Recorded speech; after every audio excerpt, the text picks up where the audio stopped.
there, and welcome to the Big Apple Scroll podcast. My name is Sam. And I'm Reyno. And today we're asking, what's the crack about? France. France. It's a country.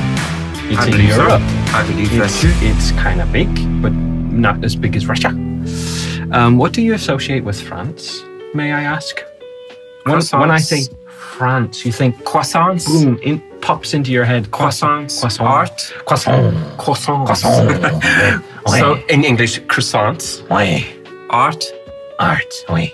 And Eiffel Tower. Oh, right. All very French. Yeah, yes. I think so. And we will talk about stereotypes later, so I'm not gonna delve into that now. But frog's legs? Oh. Sorry, that's my natural reaction. I cannot. Frog's legs are not meant to be eaten? In my opinion, absolutely not. Okay, but you eat beef? Let's not go there now. Okay. But don't Escargot?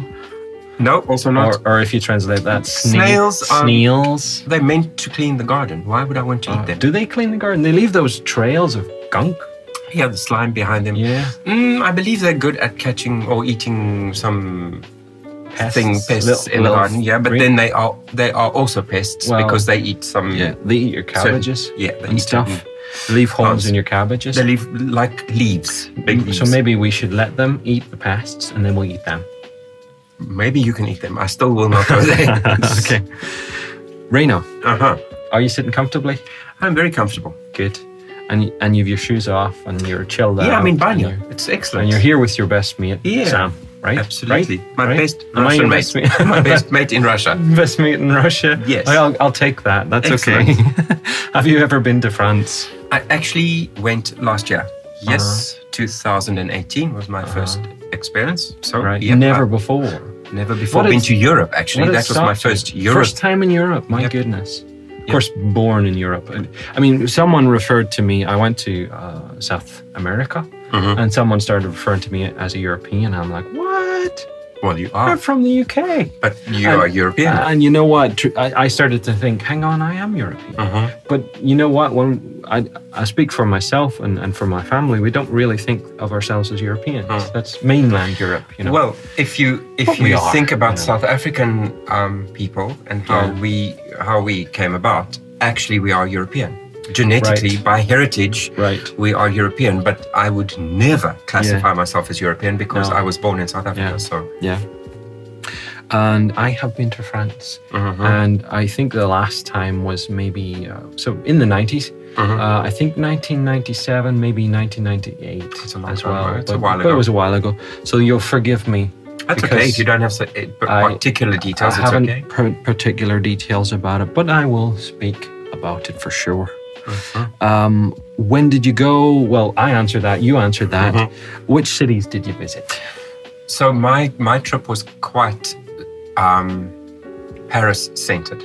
I really wanted to see Paris properly, if you want to call it that. I really wanted to make sure that you were drawn to Paris. Not necessarily. I think I decided to go to Paris because there are obviously other cities that you can visit, Nice and Cannes and Lyon and whatever. But I heard that Nice is nice.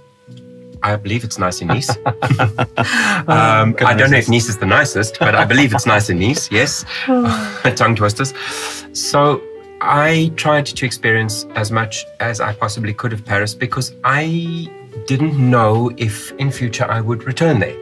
Okay. Because there are so many other places I would like to see in Europe that to go back Northern Ireland, great place. Maybe a little bit further down the list. Dublin. Maybe a little bit further down the list. What? I don't know. I'm drawn to Europe, Italy. Mainland Scandinavia, Europe. Actually. The Scandinavian countries also appeal to me. Yeah. Spain. I'll have to go to the UK. We spoke about this in the South African podcast because we were a European colony, a British colony. Right. By heritage, I am actually European, so I would love to go. Can you say, all right, mate? All right, mate. And maybe it's not like Australian. Well, not quite London anyway. No. Fair enough.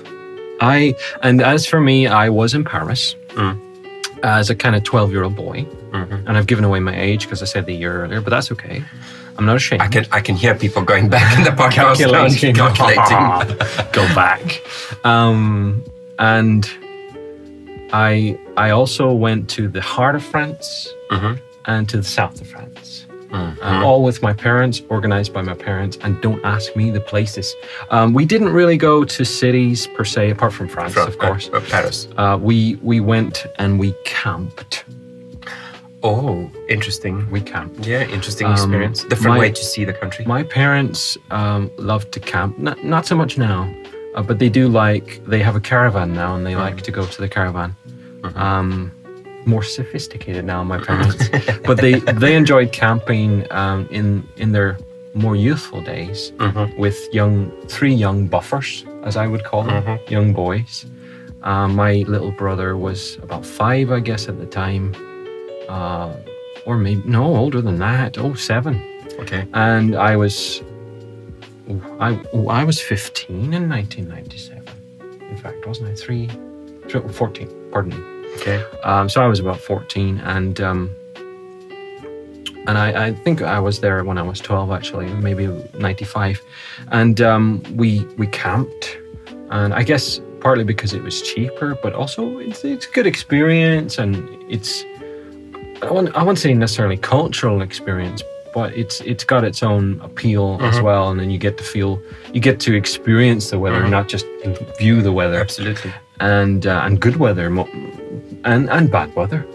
And how did you travel? Because I'm gonna have a... So for me, it was quite simple. I flew to Charles de Gaulle Airport, and from Russia. From Russia, yes, I traveled from Russia, and because it's quite far from South Africa, isn't it? That's the problem. Being South African, Europe is always very far away. Right. It's at least an 11-hour flight. My goodness. Depending on where you want to go. So it's not so simple. It's not so simple, it's not so cheap. Because whichever season you are traveling in, it's always peak season. Okay. Because think about this. If it is summer in Europe, everyone wants to go there. Right.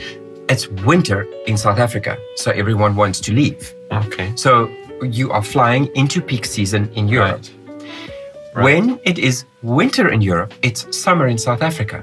It's peak season again. So even if you want to travel to Europe in winter, you're still paying peak season. September, times. May, are they not? It's a little bit better, but because I was a teacher, I didn't have holiday in that time. Right. So I had to choose between dead of winter or dead of summer, and it was always very expensive. Walked. I think for you. Cycle. It is strange. I actually, Google Maps is a very entertaining thing at times, because I did this little experiment about how long it would take me to walk home from Novosibirsk.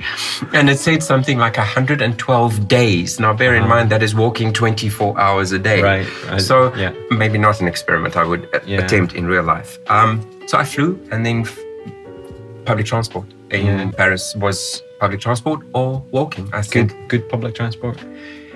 I thought it was very good. Yeah. The RER is one. It's their electric. You're looking at me like I know what that is. You know, you told me about it. 1997, man.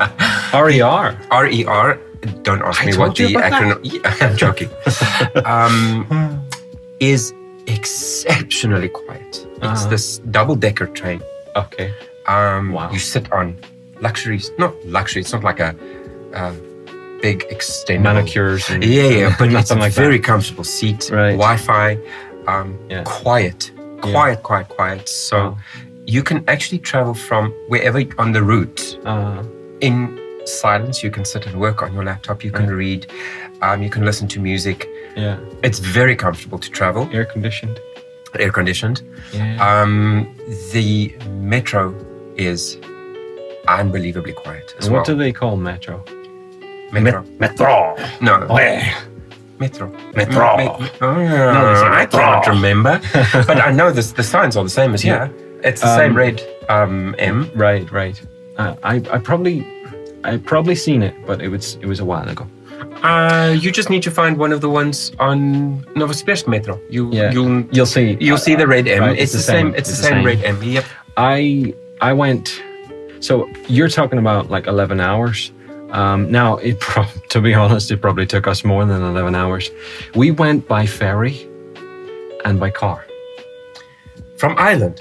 From Northern Ireland. From Northern Ireland. I'll correct you, Northern Ireland. So we crossed to Scotland, I think Scotland.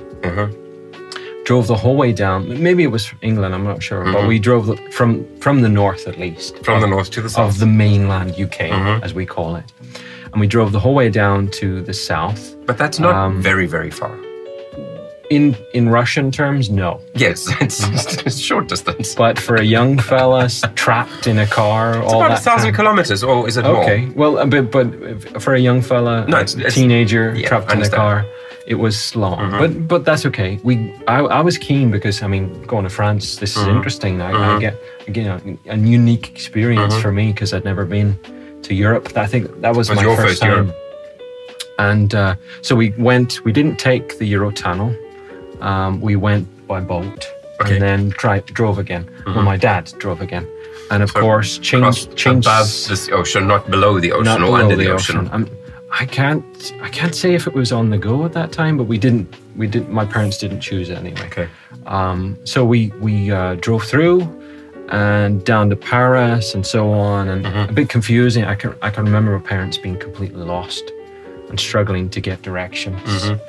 But we found our way anyway, and it must have been challenging for my parents because not only a different country, but on the right side of the road. I was going to remind you about this traveling on the other side of the road, because the UK and South Africa, we drive on the left of the road. Exactly. And France is traveling like Russia on the right. My dad made one little mistake, and he was turning in to a T-junction where one road ends and at another road, and he turned in on the left and another car was coming, but we were okay. I mean, it was a little bit of a panic for a second, but we were okay. And it's understandable because it's so, especially, people find it difficult when you're driving straight or around corners or whatever, on the right instead of the left is okay.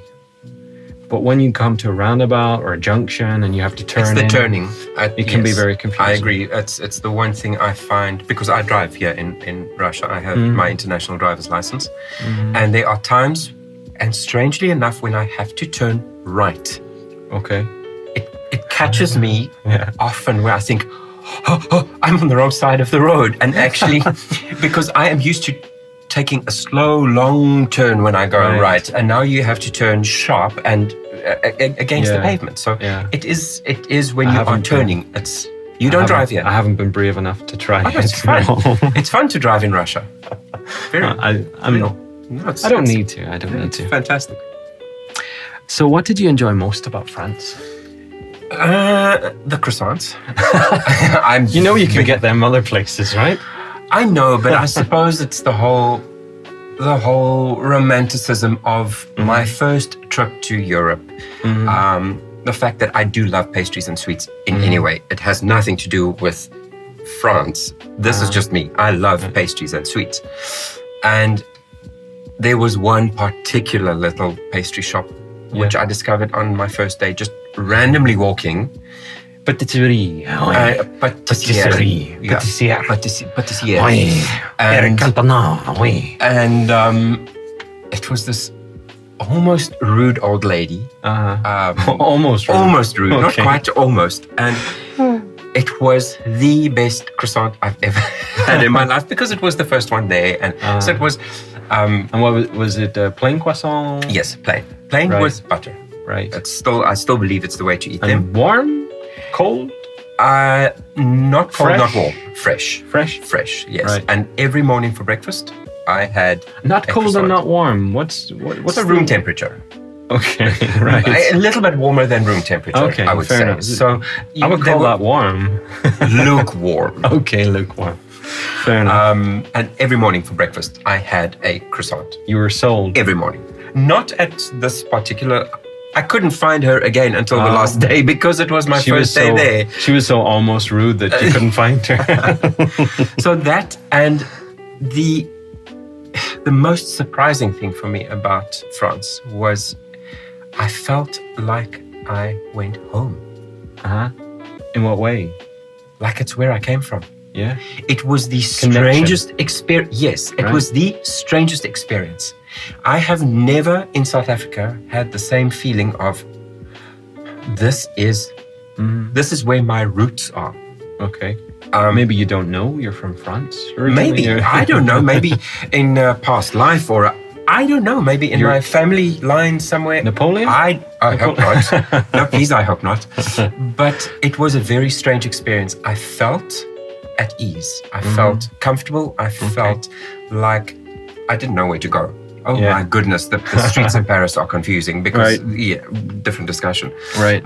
But I felt at home. I think that's what I enjoyed most. I felt comfortable. Yeah. What did I enjoy most about France? Goodness. I'm asking that question and I don't know how to answer it. I didn't want to ask you because croissants were great. I also liked baguettes. They are excellent. You go and get your your fresh baguette every day, and you even see them like it's really stereotypical on a bicycle with the baguettes in a little bag, a little paper bag, and they're cycling home. Exactly that. And they do it every day. Get fresh baguettes are good, although you have to watch the roof of your mouth because they're quite crunchy. Yeah, they're quite crispy, but it's fantastic. It was what I had for lunch mostly. Right. And honestly, the breads, I mean, different types of bread are fantastic. So fantastique. So I would probably say the same. Actually, I enjoyed the camping too, but that's not unique to France. Yeah, it's not. Right? Yes, understood. But I think as a teenager and 12 maybe as well, I enjoyed pretty much everything. You weren't at home. You were overseas. International holiday. Didn't feel at home, but because I think at the time I hated French in school, but I had learned some. You studied French at school? I studied French in school, but we didn't start till we were 11, and we don't start till we're 11 in the UK, and we only study it for 5 years. And it's so basically you learn it as a foreign language. It's study in inverted commas. Yeah, it's like a foreign language. It's not as a second language. It's not serious. It's a couple of lessons a week or whatever, and you don't. I mean, young fella like me, I didn't really learn anything. A few phrases and stuff, but chose not to learn. And that too. I talked with Ken about schools in a podcast, and the French teacher was in fact so bad that she was notorious for being a hothead. And she actually threw a chair, apparently, and a board. And infamous, not famous. Infamous, notorious. Notorious. And I was 11 and I heard that and I thought, great, I'm not going to learn French. And I decided that before I even met her. And when I met her, I found out the truth. It was true. Okay. The rumors were true. And I don't think she actually... Where there's smoke, there's fire. I don't think she actually hit anyone, because that would have been illegal. But she almost did, And so French at that time, I had a great French teacher after, but only for 2 years. And I did improve because of him, and he talked about Celine Dion, and she's from Canadian, French. She's French Canadian, yeah. And he was very inspiring actually. Okay. In that regard. But what new cultural experience did you have? And you kind of talked a little bit about that, but you can elaborate or give more details. I don't know if it's cultural or not. Not sure, but it's a different lifestyle. You see a lot of the French people in the morning going to their nearest little coffee shop, pâtissier, to get a croissant and coffee on their way to work. I saw many people walk on their way to work with their coffee, although sometimes it was from Starbucks, but nonetheless. Oh, no. Yes, terrible. Starbucks. And there are many of them in Paris. Yeah. I like that. I liked the idea that they enjoy their food. They really enjoy eating, and even the cheap little bistros you can find. Even there, you can see the person who is cooking wants to cook good food. They don't just want to put something out for you to eat. They want to make good food. Obviously, because my visit was quite Paris-centered, it was quite cultural, historical. Yeah. I think maybe all of that kind of things. It was a lifestyle I have never seen before. Okay. So pretty much Not all of it being in was Europe and stuff. Yeah, Right. so pretty much all of it for me was It's like hard, a cultural it's experience. hard for me to imagine because, I mean, I've been in several places in Europe, several countries in Europe, and grown up in Europe, in Dublin, in England, Scotland, Wales, everywhere. So it's hard for me to imagine what it would be like to go there for the first time. It's really, it's impossible to imagine. What you can think about is the fact that I grew up in a country which is just over 400 years old. Yeah. You know, then you start thinking, Scotland, England, London, thousands of years old. So much history. Just unbelievable history. So I think I was touched or affected almost by the sheer age of the places, thinking that probably Napoleon did walk here, or Marie Antoinette, or right. You know, it's and I've heard that kind of opinion from American people coming to Northern Ireland, for example. Like, and Northern Ireland isn't actually that old as a province, but the island of Ireland and the UK, of course, are the island of Ireland. Island of Ireland, yeah. Oh, that don't start on that. As for me, I'm going to share about bullfighting. My parents and I know it's associated. Bullfighting Spain. Bullfighting in Spain, I was going to say it's associated with Spain, but France has it too. And I think it was the south of France, or maybe the center of France, but it was close to Spain, and they had bullfighting. And I thought, as a child, not a child, 12-year-old, I'm not insult 12, 14-year-old, don't not insult that Samuel version. I thought too that it should be in Spain, but they were good at it. There was a big stadium. My parents and my two brothers and I went, and it was humane. Humane? None of the bulls were killed. None of the bullfighters were killed. I was going to say to you, maybe you shouldn't discuss this with me because I'm very pro-animal rights, even though I do eat meat. So I'm still a little bit confused on the issue. But I don't think I could have watched them. I would have been disgusted, even at that age, because it's terrible to see them kill a bull, because it's purely for entertainment, and I think that's unfair, very unfair. But I watched this and I was thoroughly entertained. They had like a cap, I think, if I remember correctly, like caps over the horns of the bull so that they would not be injured, frustrated or whatever. Seriously Poor injured. guys, impaled. They could still, to be fair, the bull could still kill you. Well, absolutely. They don't need the horns. They just need to sit on you and then that's it. Meat behind the bull, forgive the pun. And I can't remember, I was trying to remember how they kind of, showed that they were touching the bull or attacking in inverted commas.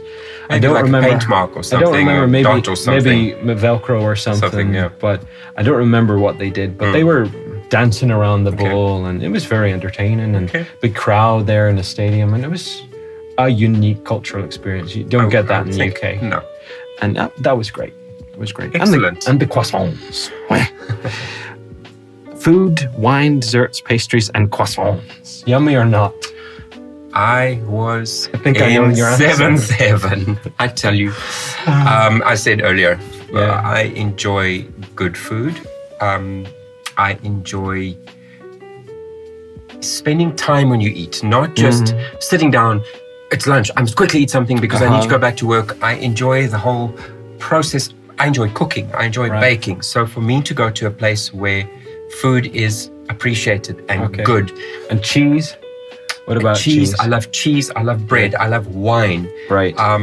The South African red wines, we spoke about this in our South African podcast, is comparable with the French red wines. Okay. Yeah. So I thoroughly enjoyed my breakfast. Every morning I had a croissant, coffee, usually something sweetish. You're making me hungry. That was a typical start. No, Jean-Noël Boulanger, pâtissier, was about 10 minutes walk from my hotel. I think that when I first went to France, there were not a lot of croissants and stuff in the UK.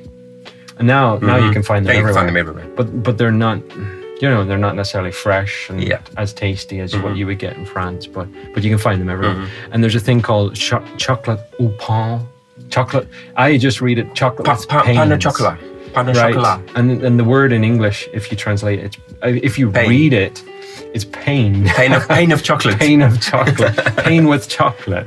And it's quite funny. I always laugh when I see Pain that. for chocolate. But it's French, of course. Yeah, but pain au chocolat. But if you look at it from an They are fantastic. English perspective. So I sometimes had, and that's also a pastry. So I sometimes had the croissant and the pain au chocolat for breakfast. Oh, you naughty boy. Yeah.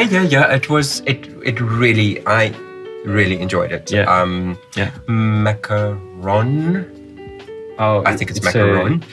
Is the what is that? It's the little like round one made with Bun or almond a flour. Is it like a bun or a It's biscuit? sweet. It's like a biscuit, but it's very airy and fluffy. Uh-huh. It's made with egg white and almond flour. Right. Oh my goodness, very expensive.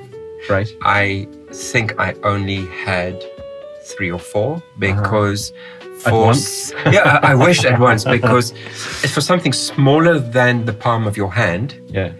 In a good pâtissier was €5. My goodness. And that often was the money I had in my budget for lunch, Right. not a little snack, because I want to have something sweet. So, but they are fantastic. So for me, food, yummy.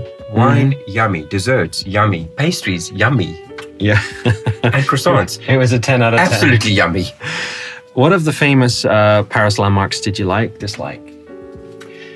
Oh, What did you see? in Paris? Yeah. To explain to you, I walked 110 kilometers. That's excluding okay. all the public things. transport. You saw a few things then. So I saw everything I wanted to see in Paris. The Eiffel Tower. I will leave that for last because I Okay. think I have Okay. a surprise for you there, maybe. Okay. My first discovery was the Sacré-Cœur. Okay. And what is that? It's a church. It's one You're of the not old swearing churches. at me, No, no? I promise I'm not. It's Okay. in Montmartre, one of the Okay. districts. Uh-huh. And it's old. It's an old church. And I discovered this purely by accident on the first day. I decided, because I arrived at, I think, 10 a.m. I checked into my hotel at 12. And I decided it's the first day, a couple of hours, I'm exhausted, but I am going to just walk a bit. Okay. No Google Maps, no idea where I was going to go. I just walked. And Okay. I saw a little path that crawled uphill. And this is where I discovered the croissants. Uh-huh. And I carried on walking. And all of a sudden, this magnificent church was Yeah. right in front of me. Yeah. It was absolutely spectacular. So I saw everything. I saw Notre Dame. I saw the Louvre. Anything and everything that is worthwhile Those seeing. sort of famous and yeah. And then many other things because I walked. Okay. So you asked me about The the landmark of Paris. Eiffel Tower.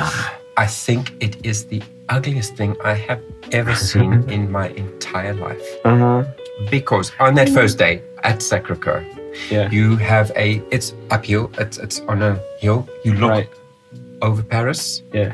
and it is these beautiful old buildings, all looked after so nicely, blah, blah, blah. And you scan the horizon, and then there's this thing, this Yeah, it's tower, which is metal, and it's rusty, and I don't know. Rusty. Is it rusty? Nah, I don't know. I just didn't like the thing. Right. I didn't want to go up you it. know, I walked to go and see it. I It did was not built want to for go. an exhibition Yes. way, way back in the 1800s. End of late 1800s. 1894 or something, if I remember. Right. And it was built, well, we'll not say the date for sure in case someone corrects us, but it was built to basically show what steel can do and what this company could do. There was some by a company. convention. Yes, it Eiffel was. Yeah. was the company.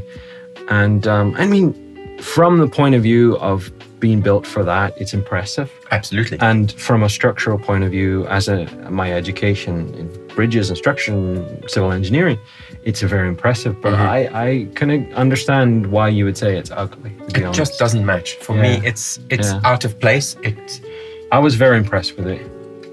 When I was 12, 13, 14, whatever. And absolutely, I understand. And most people are impressed with it. And maybe I was also impressed with it or by it, but you don't think it's pretty. I don't think it's pretty, and I didn't feel as if this is Paris. This is just a structure. So, yeah. Okay, fair enough. Well, you're entitled to your wrong opinion. Okay. Thank you for that, Sam. So let's hear can you remember any sites? I never went to Le Louvre. I remember my parents sort of discussing it, and I think time-wise and stuff, and maybe the fact that they had three boys, you know, they're like, do we really want to bring our 7-year-old to the Louvre, right? Yep. And they decided not. But we walked most of up the stairs to the Eiffel Tower. I think we took a lift eventually when we were wrecked. Yes, but it's quite a climb. Knackered, as I would say. It's quite a climb. But we did brave the stairs we did very well in the stairs, and then we took the lift a bit, and because there was a huge queue, you know. But we did take the lift a bit eventually, and I was impressed. I mean, great view and everything from it and stuff. I understand. Euro Disney. I think it was the 5th anniversary. I remember getting a little coin. As a teenager, it would be fantastic. Well, I think at that time I was 12, 14, so I was maybe slightly old for a lot of the stuff. But I went on something called Space Mountain, which is a roller coaster. I dragged my dad along, and it was great, what I would call great crack. And I went on that and braved that, and it was good, fantastic. A couple of different roller coasters, and it was good for my younger brother. He was a little bit younger, 7 or so, and so for him, like all these Disney characters. No Marvel Avengers at the time, not yet, but Disney characters, and it was good. Great old Disney characters, Mickey and Donald and Minnie, and back in a more innocent time, or I believe maybe. So I'm getting the sense that as far as Paris being the city of love, it's. Do you think it's as romantic as people say? I think for me it was about the city and it was about the experience. I cannot compare because I have not been back to Europe. I haven't seen another city of, I would say, that age, that era, you know, as old. So I would maybe have to reserve a complete opinion until I've done that. But I can say that despite the fact that it is dirty in places, despite the fact that sometimes the French people are not overly friendly if you can't speak French, I would still say that I really loved my trip to Paris. I would like to go back eventually. You loved your trip, so it's the city of love. This is what I'm saying. I think maybe people have a good feeling when they are there. That maybe it's not necessarily. Why has it earned that title? I don't know. Is it because of the Eiffel Tower? Like maybe you go up there and you have a great view and you have kiss. Propose. I don't know. Empire State Building maybe could be comparable, right? Where else could we go? Maybe it comes from the movies. Yeah, from Paris with love. I know that was from Russia with love, but that was James Bond. Different movie. We don't know where. We don't know where. I don't know where. You talk about with the language and so on. Actually, I remember with my parents, we asked for the toilet, and we asked a French guy, presumably a French guy. I don't know, and I think we started off as French, or at least our version of French. And I don't remember even what we said because I don't remember that much French. But I mean, our French was terrible. I got to be honest. My dad pronounced. I'm gonna shame him a little bit. He says "merci beaucoup," and I mean, I was taught a little bit, so I had a bit of an advantage from school. But we asked where the toilet was in French. We got no response. We asked in English, and we still got no response. And the guy looked at us as if we were some strange alien, which I guess we kind of were aliens, you know, from that point of view. So that was a bit of a negative, but it didn't destroy our trip or our experience. And we still had I still have very good memories of France, and it was a good time. The Notre Dame Cathedral, what do you think? Interesting what transpired there. I was, of course, like everyone else, quite shocked at the events and that it had burnt down. Well, not burnt down, but I mean damaged It's quite severely substantially. damaged, yeah. Quite substantially. So, of course, I was saddened, but also it's pretty much, I think, like with the World Trade Center, forever the world will be divided into those who saw the World Trade Center and those who didn't. Right. The same with this, not the It's Notre the Dame end of an before. era, sort of Yeah, thing. it's maybe the end of an era, although I believe now they have said they want to repair it to look exactly like it did before the fire. Okay. I believe some commission decided that. I would be in favor of that, I think. Me too. I'm more of the traditional architecture guy. So it's not even about the traditional architecture. I think it's about the fact that it is a national symbol. Right. Like the Eiffel Tower. I'm sure they wouldn't replace the Eiffel Tower with a light installation should something happen to the Eiffel. Oh, please, in my opinion. But you would like him, but I would like that. So I thought the hysterical reaction, international hysterical reaction, was a bit too much. A bit extreme. No one died. No one really got injured. Which is the main thing. No one died. Which is the main thing. And there are people who are dying and starving. Genocides and people who are starving and the world doesn't pay attention. But one building, I understand. Really good building. Historically, very important building. Absolutely from the 10th, 12th century, 11 or something. Okay, I'll just agree. 10 or something. I don't know. But the reaction for me was a bit too much. Too much. I would agree with that. Went on and on. I think it's important, and I appreciate architecture, and I want it to be replaced and fixed and look as it was. But I think it was like priorities, maybe, you know. I looked at it and I thought, this is a very serious reaction for something that can be repaired. If it was irreparably damaged or bombed or different, but to me, I don't know. But this is my opinion. Someone else out there could disagree with me. Yeah. Hopefully. And in conclusion, would you visit France again? Absolutely. Yeah. And me too. A couple of European cities before, but I would love to go back. Go back to France. Yes, I would love to go back. I think it's one of the best one of the best that I've been to. So that was the crack about France. We spoke about our experiences in more modern times and a little bit earlier. We talked about the culture that we got, the food, the croissant, yummy. a little bit of the problems, what we like and dislike in Paris. Well, the Eiffel Tower specifically. And is it a city of love? You can give your opinion too. And Notre Dame and the disaster that happened there. That was the crack about France.